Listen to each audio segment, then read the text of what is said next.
Jake Morrison felt his hands shake as he stood on the bridge of the ESS Liberty. The biggest human ship ever built was floating in empty space, waiting for something that would change everything. Around him, his crew worked quietly at their stations.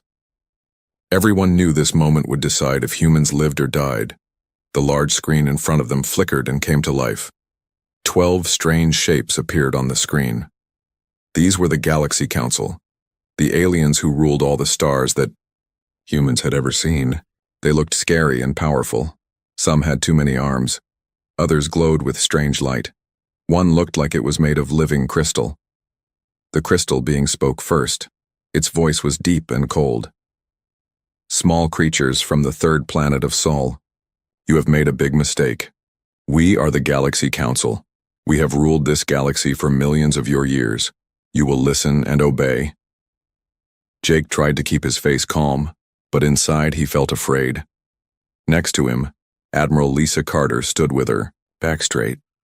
She was the highest-ranking human officer in space. Her gray hair was pulled back tight and her blue eyes were hard as steel. She had fought in 3 wars on Earth, but nothing like this. You humans have built homes on a world that belongs to us, the crystal alien continued. The world you call New Haven is sacred to us. It is where consciousness first began in this galaxy. Your people cannot stay there. Behind Jake, Lieutenant Commander Danny Torres watched the communication systems. He made sure every word was being sent back to Earth. His young face was serious. This was the most important message humans had ever received. We give you 48 of your hours, said the crystal being. Remove all your people from our sacred world.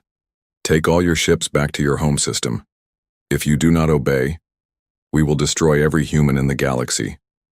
This is not a request. This is an order. Commander Amy Rodriguez, who controlled the ship's weapons, whispered under her breath. 6 months we tried to talk to them, 6 months of peace meetings, and this is what we get. On another screen, President Helen Martinez appeared from Earth. She was a small woman with kind eyes, but Jake knew she was tough as iron. She had led Earth through the worst economic crisis in history. Now she faced something much worse. Honored members of the Galaxy Council, President Martinez said, her voice steady. We respect your ancient claim to this world, but 50,000 humans now live on New Haven. They have built homes. They have had children. We want to find a way for our people to share this world with you. We can work together. The crystal alien seemed to grow brighter. If Jake didn't know better, he would think it was laughing. Work together. Your species learned to use fire yesterday in galactic time. We were old when your son was young. There is no sharing. There is only obedience or death. Other aliens on the council made sounds that might have been agreement. One that looked like a giant spider clicked its legs. Another that floated in a bubble of green gas made a noise like breaking glass. Your species spreads like a disease, said another council member. This one had scales and too many teeth. You take worlds that do not belong to you. You ask questions about things you should not know. You will be stopped. Jake felt anger rise in his chest. Humans had done nothing wrong. They had found an empty world and made it beautiful. They had grown food and built cities. They had been careful not to hurt any native life. How could that be wrong? We understand your concern, President Martinez said. But destroying entire worlds of innocent people cannot be the answer. There must be another way. There is no other way, the crystal being said. Its voice was final. You have 48 hours. After that, your species will be removed from existence. We have done this before. We will do it again if needed. The RAW transmission ended. The screen went dark. The bridge fell silent except for the soft hum of the ship's engines. Jake looked around at his crew. These were good people. They had families back on Earth. They had dreams and hopes. Now some aliens they had never met wanted to kill them all because humans had built farms on an empty world. Orders, Admiral? Jake asked. Lisa Carter stared at the dark screen for a long moment. Send a message to Earth Command. Tell them the Council has rejected all negotiations. Then get me a secure line to President Martinez. Yes, ma'am, Danny Torres said, his fingers flying over his controls. Amy Rodriguez turned in her chair. Admiral, our sensors show council ships moving toward human space. Big ones. More firepower than we've ever seen. How many ships? Carter asked. At least 200, ma'am. Maybe more. They're coming from all directions. Jake felt his stomach drop. Earth's entire space fleet had maybe 50 ships. They were fast and smart, but not built for a war like this. There's something else, Amy continued. They're not just military ships. I'm seeing colony ships, construction ships, mining ships. It's like they're planning to move in after they remove us. President Martinez's face appeared on the secure screen. She looked tired but determined. Admiral Carter, I assume you heard everything. Yes, ma'am. What are your orders? The president was quiet for a moment. Begin evacuation of New Haven. We'll comply with their demands. Jake felt his heart sink. They were just going to give up. But ma'am, Carter said, if we back down now, they'll just make more demands. Today it's New Haven. Tomorrow it might be Earth itself. I know, Martinez said, but I won't let 50,000 people die for pride. Begin the evacuation. That's an order. The screen went dark again. Jake looked at his crew. They all looked defeated. But Admiral Carter had a strange look in her eyes. Danny, send the evacuation order to New Haven. Amy, begin calculating jump routes back to Earth. Yes, ma'am, they both said. Carter walked to the center of the bridge. But first, get me a secure channel to Dr. Kevin Blake at Cheyenne Mountain. Ultra-black clearance only. Jake had never heard that name before. Amy and Danny looked confused too. Ma'am? Jake asked. Carter smiled for the first time since the council's message. It was not a nice smile. The Galaxy Council thinks they know everything about humans. They're about to learn how wrong they are. Deep under a mountain in Colorado, Dr. Kevin Blake walked into the most secret room on Earth. The walls were thick metal and concrete. No signals could get in or out without permission. Only 12 people in the world knew this place existed. Around a long table sat the most powerful people in human space. President Martinez was there by video link. General Patricia Hayes, who commanded all of Earth's armies, sat across from the head of Earth's spy agency, Paul Anderson. These people made decisions that affected billions of lives. Kevin looked tired. He had not slept in 2 days. His gray hair was messy and his clothes were wrinkled, but his eyes were bright with excitement. Thank you all for coming, Kevin said.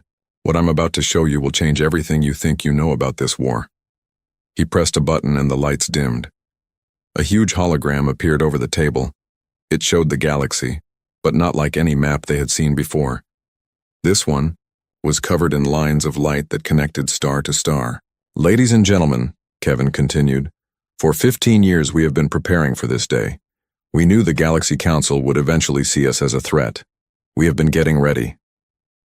General Hayes leaned forward. She was a tough woman who had fought in wars on 3 different worlds. Explain, Doctor. What exactly have you been preparing? Kevin smiled. The Galaxy Council is not as strong as they want us to believe. Our spy ships have been watching them for years. We know their secrets. More important, we know their biggest fear. The hologram changed to show brain scans and energy readings. Strange waves pulsed across the display in colors that hurt to look at. Dr. Nancy Collins, Kevin's assistant, stood up. She was young, but very smart.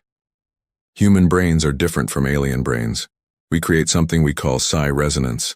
It's like a radio signal that comes from thinking, but our signal is special. Special how? Asked President Martinez from the screen. Kevin touched another button. The hologram showed ancient machines buried on worlds across the galaxy. The Galaxy Council rules using old technology, machines built by a race that died out millions of years ago. The Council thinks they control these machines. They are wrong. Paul Anderson, the spy chief, opened a thick folder. Our agents have been very busy.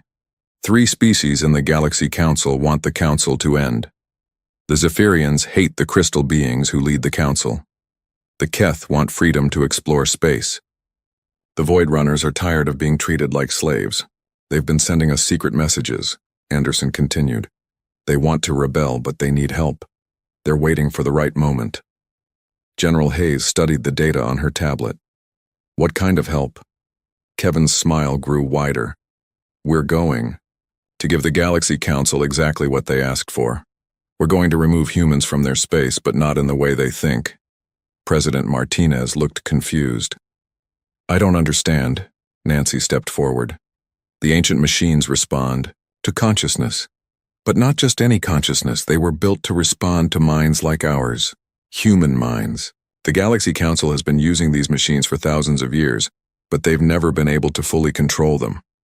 Because they're not human, Kevin added. The machines have been waiting for the right kind of minds to come along. Our minds. The hologram showed Earth and all the human colonies. Bright dots marked every world where humans lived. We have 50 million people spread across 23 worlds. Each person has a brain that can connect to the ancient network. If we link them all together, we become the most powerful force in the galaxy. General Hayes finished. President Martinez was quiet for a long moment. What exactly are you proposing, Dr. Blake? Kevin pressed another button. The hologram showed the Galaxy Council's main station. It was huge, bigger than Earth's moon. Around it floated hundreds of warships. The Council thinks in straight lines, Kevin explained. They see a problem, they destroy it. They don't expect clever solutions. Tomorrow they will gather to watch us surrender. All their leaders will be in one place, all their best ships will be there too. And? The president asked. And we're going to make them disappear. The room fell silent. Everyone stared at Kevin. Disappear? How? General Hayes asked. Nancy pulled up new displays. The ancient network doesn't just control machines, it controls space and time. We can create pocket dimensions, small universes that exist outside normal space. You want to trap them in another dimension? Paul Anderson asked. Not trap, Kevin corrected. Relocate. The Council will find themselves in a place where they can't hurt anyone. They'll be alive and safe, but they won't be able to threaten Earth or anyone else. President Martinez rubbed her forehead. This sounds like science fiction, Dr. Blake. So did flying to other stars 50 years ago, Kevin replied. Ma'am, we have the power to end this war without firing a shot.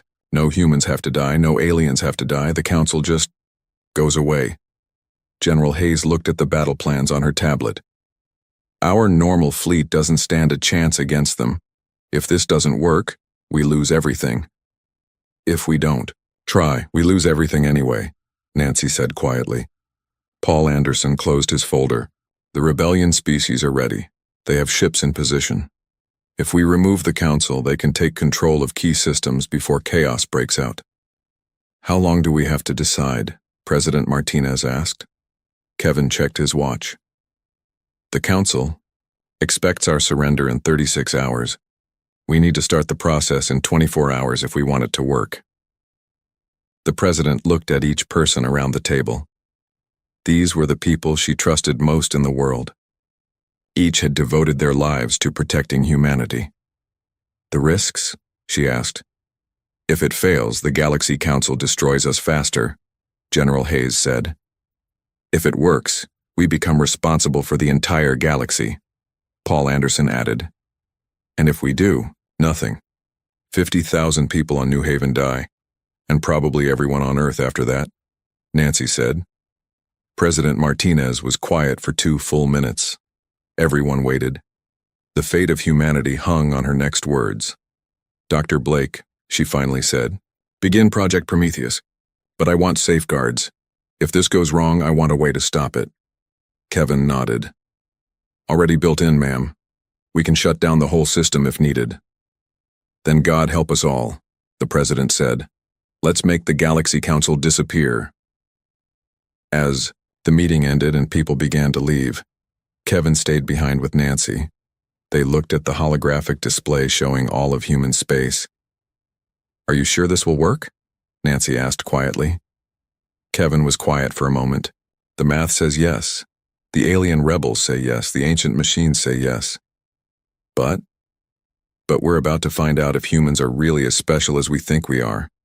Tomorrow we'll know if we can save ourselves or if we've just made everything worse. Outside the mountain, normal people lived normal lives. They had no idea that their future was being decided in a secret room deep underground. Soon, every human alive would be part of the most important moment in galactic history. Kiwi, countdown to Project Prometheus had begun. High Arbiter Zexthul floated in the center of the Galaxy Council chamber. The massive station orbited near the bright center of the galaxy. Stars swirled around them like jewels on black cloth. Today would be a good day. Today the humans would learn their place. The crystal being pulsed with satisfaction as reports came in from across the galaxy. All council fleets were moving toward human space. Over 300 warships, each one capable of destroying planets. The humans had maybe 50 small ships. This would not be a battle. This would be an extermination. Status report, Zexthul commanded. War Prime Gorth stepped forward. He was huge, even for his species. Thick armor covered his body, and 4 arms ended in claws that could cut through steel. All battle groups are in position. The human worlds are surrounded. We await your command to begin the cleansing. And the humans? Have they responded to our generous offer? Gorth made a sound like grinding metal that passed for laughter among his people. They have gone silent. Our sensors show their ships powering down across all sectors. Many are already retreating toward their home system. As expected, Zexthul said, its crystalline form grew brighter with pleasure. Primitive species always submit when faced with true power. They understand they cannot fight beings who ruled the galaxy when their sun was nothing but dust and gas. The other council members made sounds of agreement. The spider-like Kretak clicked its 8 legs on the metal floor. The gas-breathing Velmoth bubbled in its atmospheric suit. All of them had waited for this moment. The humans had been asking too many questions, exploring too many worlds, growing too fast. It was time to end their expansion forever. But far away, hidden in a dark nebula, Captain Jake Morrison watched everything through long-range sensors. The ESS Liberty floated silent and dark, its engines barely running. Around it, 11 other human ships waited like hunters in the shadows. Phase 1 complete, Jake reported to Admiral Carter through quantum communication. All Council military assets are moving toward the chamber, just like we predicted. Admiral Carter's voice came back clear and calm. Confirmed, Captain. Begin Phase 2. Jake turned to his crew. They all looked nervous but determined. Today, they would either save humanity or watch it die. Danny, send the all-clear signal to Dr. Blake. Amy, make sure our jump drives are ready. We may need to run very fast very soon. Yes, sir, they both replied. On Earth, deep under Cheyenne Mountain, Dr. Kevin Blake watched screens that showed the entire galaxy. 50 million humans on 23 worlds were all connected through quantum links. Each person wore a small device that let their minds work together as one giant brain. Psi resonance at maximum levels, reported Dr. Nancy Collins. Her hands moved quickly over her controls. All colonies are synchronized. Everyone is ready. Kevin felt sweat on his forehead. 15 years of preparation had led to this moment. Either humans would take control of the ancient network, or they would all die trying. Dr. Blake, came President Martinez's voice over the secure channel. The evacuation ships from New Haven are reporting council forces surrounding them. If this doesn't work, it will work, ma'am, Kevin said, trying to sound more confident than he felt. The math is perfect. The resonance is stable. The ancient machines are responding. Across human space, normal people sat quietly in their homes. They didn't fully understand what was happening, but they knew it was important. Children held their parents' hands. Old people remembered wars from long ago. Everyone thought the same thoughts, felt the same hope, focused on the same goal. Lieutenant Susan Clark had made the discovery that made all this possible. She was young for such an important job, but she was the best at reading ancient alien writing. 6 months ago, she had found the truth about the control nodes. The original builders weren't like the council species, she had explained to Kevin. They thought like us. They felt like us. They built the network to respond to minds that could imagine, dream, and hope. The Council species are too rigid, too focused on control. The machines have been waiting millions of years for the right kind of consciousness to come along. Now that consciousness was about to wake up, initiating Prometheus Protocol, Dr. Blake announced. Across the galaxy, ancient machines that had slept for eons suddenly came to life. On dead worlds in empty space buried deep in planets, the control nodes began to glow. They felt something they had not felt since their creators died. They felt minds that understood them. In the council chamber, High Arbiter Zexthul was enjoying the moment of victory when everything went wrong. "What is that sound?" demanded the Kretak as a deep humming filled the station. Gorth checked his instruments. Unknown energy readings throughout the chamber. Power levels are increasing rapidly. Zexthul's crystalline form flickered with confusion. "Impossible. All ancient systems are under our control." But the humming grew louder. The walls began to glow with strange light. Reality itself seemed to bend and twist around them. "High Arbiter," called out Velmoth through its breathing apparatus. "Our ships are reporting the same phenomenon. Every control node in the galaxy is activating simultaneously." "That cannot be," Zexthul said, but doubt crept into its voice. "We are the masters of the ancient network. We have controlled it for thousands of years." The station shook as waves of energy passed through it.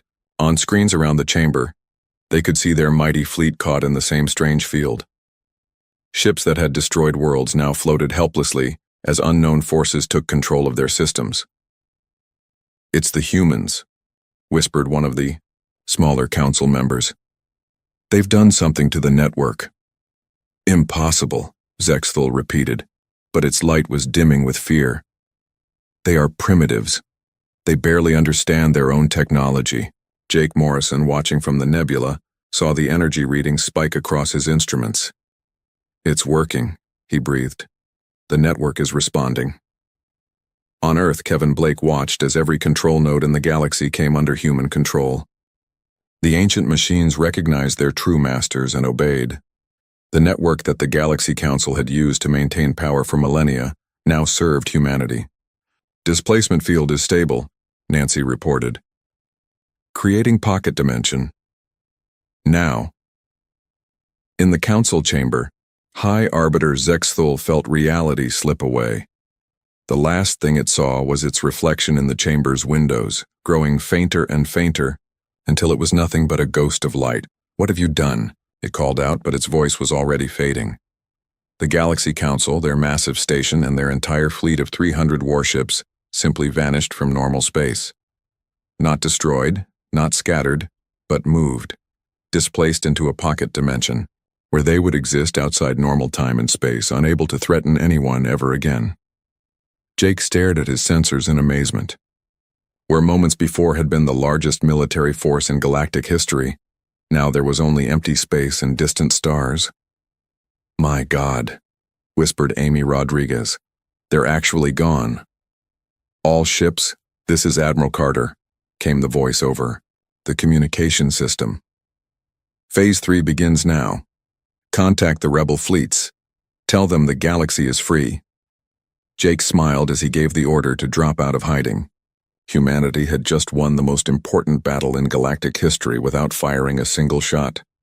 The Galaxy Council had vanished in minutes, just as planned. But Jake knew this was only the beginning. Now came the hard part. Now humanity had to figure out what to do with an entire galaxy that suddenly had no rulers at all. The first message came 3 hours after the Galaxy Council disappeared. Lieutenant Commander Danny Torres looked up from his communication station with wide eyes. "Captain Morrison, we're getting a signal from the Zephyrian Rebellion fleet. They're requesting immediate assistance." Jake felt his heart racing. This was the moment they had planned for, but it still felt unreal. "Put them through, Danny." The main screen flickered and showed a reptilian face with golden scales and bright green eyes. Commander Veltar of the Zephyrian fleet looked tired but hopeful. "Human allies," she said, her voice carrying relief that crossed species barriers. "The impossible has happened. The Council is truly gone. 300 worlds are calling for our help. They want to be free, but they don't know how." Admiral Carter's voice came through from Earth Command. Captain Morrison, you are now our primary diplomatic contact. Work with Commander Veltar to coordinate liberation efforts. Jake nodded, though he felt overwhelmed. Yesterday he was a ship captain. Today he was helping to rebuild an entire galaxy. Commander Veltar, he said, what do you need from us? Everything, she replied honestly. Food, medicine, ships, people who know how to organize governments. The Council kept everyone dependent on them. Most worlds don't even know how to run their own power systems. On Earth, Dr. Nancy Collins worked frantically in the control room under Cheyenne Mountain. Screens around her showed the ancient network that humans now controlled. The responsibility was enormous. Kevin, she called to Dr. Blake, we have a problem. The network isn't just defensive systems. It controls transportation, communication, energy distribution for the entire galaxy. If we make a mistake, billions of people could lose power or air or heat. Kevin rubbed his tired eyes. How many people do we need to keep this running? At least 5,000 humans working in shifts around the clock, and they all need to be connected through the quantum links. It's like being the nervous system for the whole galaxy. Back in space, Jake was learning just how big the problem was. His ship's communication system was flooded with messages from across the galaxy. Every species that had been under Council rule was asking for help. Commander, Amy Rodriguez showed him the tactical display. Sir, we're getting reports of fighting on 17 different worlds. Some species are trying to take control of others. Some are just fighting among themselves. It's chaos out there. What about the rebel fleets? Jake asked. The Zephyrians, Keth and Void Runners are doing their best, but they're spread too thin. There are over 400 inhabited systems in Council space. We need more ships and more people. Jake opened a secure channel to Admiral Carter. Admiral, we need reinforcements. The entire galaxy is looking to us for leadership, and we don't have enough people. Carter's face appeared on the screen. She looked older than she had just days ago. I know, Captain, we're pulling together every available ship and crew member. But we're asking people to leave their families and risk their lives to help aliens they've never met. And are they willing? More than willing. We've got volunteers lining up at every recruitment center. Turns out saving the galaxy is pretty good motivation. On New Haven, the world that had started this whole crisis, colonist leader Ben Parker was organizing relief efforts. The Council had surrounded their world with warships, but now those ships were gone. The colonists were free, but they knew their real work was just beginning. How many refugee ships are coming? He asked his aide, Maria Santos. 47 so far, with more on the way. Mostly Keth and Zephyrian families who were forced to work in Council factories. They have nowhere else to go. Ben nodded. Then we make room. These people fought for freedom too.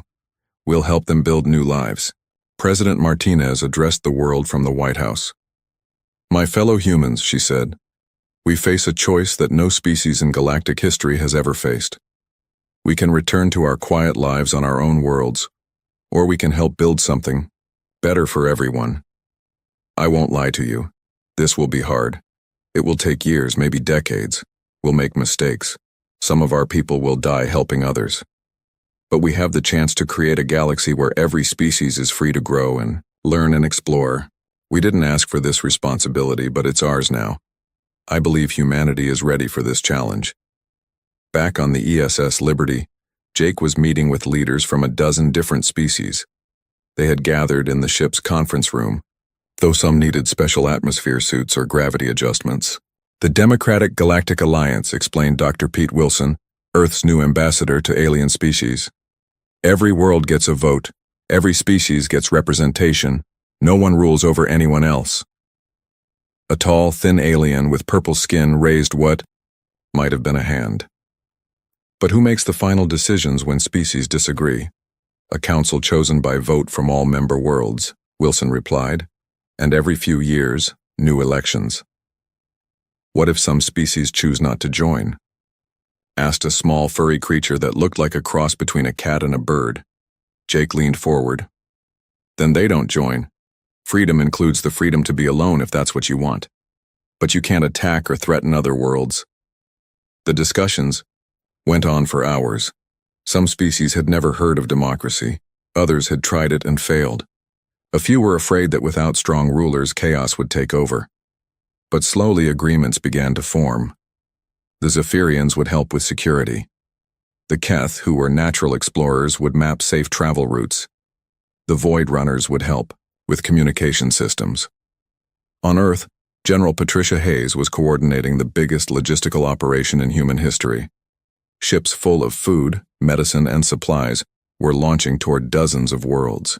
Engineers and doctors volunteered for assignments that might last years. "How are we paying for all this?" asked Treasury Secretary Linda Chang during a cabinet meeting. "We're not, in the traditional sense," replied Dr. Blake, who had joined the meeting by video link. "The ancient network gives us access to energy and resources we never dreamed of. We can literally create what we need from raw materials. But there's a cost," he continued. "Every human connected to the network feels the strain. We're sharing our consciousness with machines that span the galaxy. Some people are having trouble sleeping, eating, focusing on normal life." President Martinez frowned. "Are we asking too much of our people?" "I don't know yet," Blake admitted. "We're in uncharted territory. No species has ever tried to do what we're doing." 3 weeks after the Council's disappearance, Jake stood on the observation deck of New Haven Station. It was humanity's first purpose-built diplomatic facility, constructed in just days using the ancient network's capabilities. Through the large windows, he could see ships from 30 different species. Some were bringing refugees to safety. Others carried supplies to worlds in need. A few were just exploring, free for the first time in centuries to travel where they wanted. Commander Veltar joined him at the window. "Your people are remarkable, Captain Morrison. In 3 weeks, you've done more good than the Council did in 3,000 years. "We had help," Jake replied. "A lot of help." "Yes, but you chose to help instead of rule. The Council would have. Use this power to control everyone. You're using it to free everyone." Jake nodded, but he felt the weight of responsibility. Every day brought new crises, new problems, new species asking for help. Earth's population was working overtime to support the network. Other human colonies were struggling to adapt to their new role as galactic coordinators. "Veltar," he said, "are we doing the right thing?" The Zephyrian commander looked at him with those bright green eyes. "Captain, my people were slaves for 800 years. My children will grow up free. Yes, you are doing the right thing." As Jake watched the ships moving peacefully through space, he felt hope for the future. It wouldn't be easy. There would be setbacks and failures. Some species might choose war over peace. Some humans might decide the burden was too much. But for the first time in galactic history, every species had a choice. And that, Jake thought, was worth any sacrifice. 6 months had passed since the Galaxy Council disappeared. Admiral Jake Morrison stood in his new office on New Haven Station, looking out at the busiest spaceport in the galaxy. Ships from 40 different species came and went every day. Trade flowed freely between worlds that had never been allowed to meet under Council rule. But Jake's face showed worry, not celebration. The reports on his desk told a story that troubled him deeply. Dr. Nancy Collins entered his office carrying a thick folder. She looked tired. All the humans connected to the ancient network looked tired these days. The latest medical reports. "Admiral," she said, setting the folder down. "We're losing people." Jake opened the folder and read the numbers. On Earth, 12 people had died this week from exhaustion related to maintaining the network. On Mars, 3 more had collapsed and couldn't be awakened. On the outer colonies, families were begging their loved ones to disconnect from the system. "How many total?" Jake asked, though he dreaded the answer. 837 dead. 3,000 more showing serious symptoms. The doctors say we're asking human brains to do something they weren't designed for. Jake closed the folder. Each number represented someone's parent, child, friend. Good people who had volunteered to keep the galaxy running were dying because of the burden. Lieutenant Susan Clark, now promoted to Director of Ancient Studies, joined them. She carried her own set of troubling reports. "There's more, Admiral. I found something in the archives. The original builders of the network faced the same problem we're facing. She activated a holographic display showing ancient alien writings. They called themselves the architects. They built the network to bring peace to their galaxy. But maintaining it required total dedication. Eventually, their entire civilization existed only to keep the machines running. What happened to them? Jake asked. They transcended physical existence, became pure consciousness merged with the network. Their bodies died, but their minds became part of the system forever. Nancy sank into a chair. Are you saying that's what's happening to us? I'm saying it's a possibility. The network is incredibly powerful, but it demands everything from those who run it. Jake's communication system chimed. President Martinez appeared on the screen calling from Earth. Admiral Morrison, we need to talk. I'm getting reports from across human space. Colony leaders are demanding we reduce our connection to the network. Some are threatening to disconnect entirely. Ma'am, if we reduce the network connections, we can't maintain galactic stability. Food shipments will stop, communication will fail, some worlds might lose life support.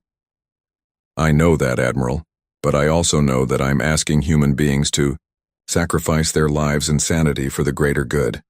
How long can we continue this? Before Jake could answer, alarms began sounding throughout the station. Commander Amy Rodriguez's voice came over the communication system. Admiral, to the command center immediately. We've got a big problem. Jake, Nancy, and Susan ran to the command center. The main display showed readings that made Jake's blood run cold. Report, he ordered. Amy pointed to the screen. Long-range sensors are detecting quantum fluctuations in the pocket dimension where we sent the Galaxy Council. They're trying to communicate. That's impossible, Nancy said. The dimensional barrier should be absolute. Apparently not, Amy replied. We're getting structured signals. They've figured out how to send messages across dimensional boundaries. The signals were weak, but clear. After 6 months of isolation, High Arbiter Zexthal was trying to contact the outside universe. Dr. Kevin Blake's voice came through from Earth. Admiral, we're receiving the same signals here. The Council is learning how to manipulate dimensional energy. If they keep advancing, they might find a way back. Jake felt the weight of impossible choices. Keep the network running and watch. Humans die from exhaustion. Reduce the network and watch galactic civilization collapse. Either way, the Galaxy Council might return to a weakened galaxy. There's a fourth option, Susan said quietly. Everyone looked at her. We give the Council a choice. Explain, Jake said. Susan pulled up the dimensional readings. We can expand their pocket dimension, make it a full universe where they can rule as they wish. Or we can bring them back to a galaxy where they have to accept the new democratic order. You want to negotiate with them? Amy asked in disbelief. I want to give them what they really want, Susan replied. Power, but power that can't hurt anyone else. Jake was quiet for a long moment. Around him, his crew waited for orders that would affect the entire galaxy. Open a channel to the pocket dimension, he finally said.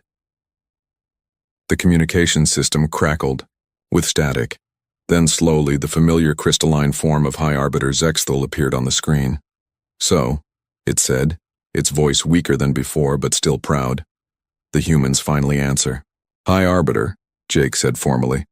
I'm Admiral Morrison of the Democratic Galactic Alliance. We have a proposal for you. Your proposal? Zexthal's form flickered.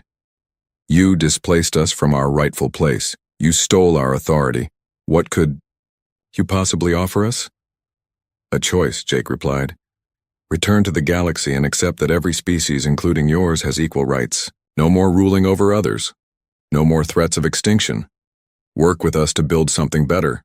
Or, Zexthal asked, or we expand your current dimension into a complete universe. You can rule it however you wish. Create whatever society you want. But it will be separate from our galaxy forever. The council leader was silent for a long time. When it spoke again, its voice carried something Jake had never heard before. Uncertainty. In our isolation, we have had time to think. Time to remember what we were before we became rulers. We were explorers once, scientists, artists. We created beautiful things before we became obsessed with controlling others. You can be those things again, Jake said, in either choice. If we return to your galaxy, what guarantee do we have that you won't simply exile us again when we become inconvenient? Jake looked at Nancy and Susan. They nodded. The same guarantee any species has: the rule of law, democratic process, the right to be heard and to vote. You'll be citizens, not rulers, but you'll be free citizens. Zexthal's form grew brighter. And if we choose our own universe, then you'll be the gods of your own domain, ultimate power over your own realm. The transmission was quiet for several minutes.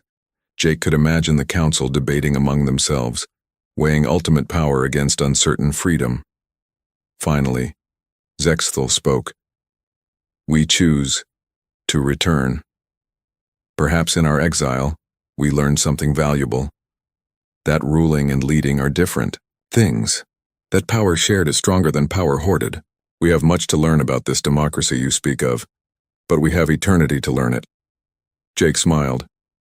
Welcome back to the galaxy, High Arbiter. I think you'll find it's a much more interesting place when everyone has a voice. As the dimensional portal began to open, Jake thought about the future. The Council's return would create new challenges. Some species would be afraid. Others would be angry. There would be problems and conflicts and difficult decisions. But for the first time since the network had chosen humanity, Jake felt hope. The galaxy was no longer divided between rulers and subjects. Everyone, even former tyrants, could choose their own path. The ancient network still needed human consciousness to function, but now it served a galaxy where every mind mattered, where former enemies could become allies, where the greatest power was not the power to destroy, but the power to create something better together. Jake looked out at the stars and smiled. The real work was just beginning, but humanity had proven something important. Sometimes the best way to win a war is to help your enemies find a better way to live. The galaxy was free, and everyone in it, including the former Galaxy Council, would help decide what that freedom meant.